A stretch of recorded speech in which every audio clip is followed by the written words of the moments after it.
আসসালামু আলাইকুম।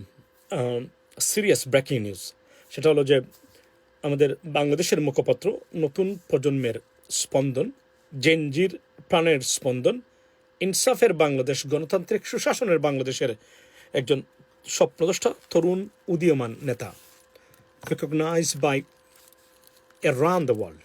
আমি যদি বলি অল মিডিয়া, সেই ওসমান হাদির খুনি বা হত্যাকারী, যিনি মূল অভিযুক্ত আসামি, শুটার ফয়সালের অবস্থান শনাক্ত করতে পেরেছেন বলে স্বরাষ্ট্রমন্ত্রী বলেছেন আজকে। It's a great news. আমরা এবং তারা বলছেন, যেহেতু শনাক্ত বলেছেন, ধরেই নিতে পারি it is under their jurisdiction, কোনো জায়গাতে, অর্থাৎ বাংলাদেশের মানে সরকারের অধীনস্থ বা বাংলাদেশের ভিতরেই কোথাও তারা তাকে শনাক্ত করতে পেরেছেন। যে কোনো সময় তারা তাকে ধরবেন। কথাটা যদি সত্য হয়ে থাকে, it is a great news. আমরা জানতে চাই কারা তাকে অস্ত্র দিল, কারা তার সাথে এই ষড়যন্ত্রে লিপ্ত ছিল দেশ বিদেশ থেকে, এবং তার 127 কোটি টাকার এই টাকাটার লেনদেন কীভাবে হলো, কারা এটা করায়। এবং শুনলাম এখন ঢাকা ব্যাংকে, এটা মির্জা আব্বাস ভাইয়ের ব্যাংকে। সো এটা আরেকটা সাসপিশিয়াস ব্যাপার, but let's see what happens next.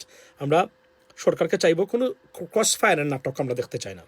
আমরা তাকে চাই আপনারা তাকে ধরে নিয়ে আসবেন, এসে সারা বাংলাদেশের সামনে আমাদের হাদির এই হত্যাকারীকে, আমাদের স্বপ্ন হত্যার চেষ্টার লিপ্ত যিনি আছেন, সেই মানে শুটার ফয়সল বা সন্ত্রাসী ফয়সল বা আওয়ামী লীগের ফয়সল, ছাত্রলীগের ফয়সলকে আমরা দেখতে চাই সবার সামনে আপনারা হাজির করবেন এবং বিচারের মুখোমুখি করবেন।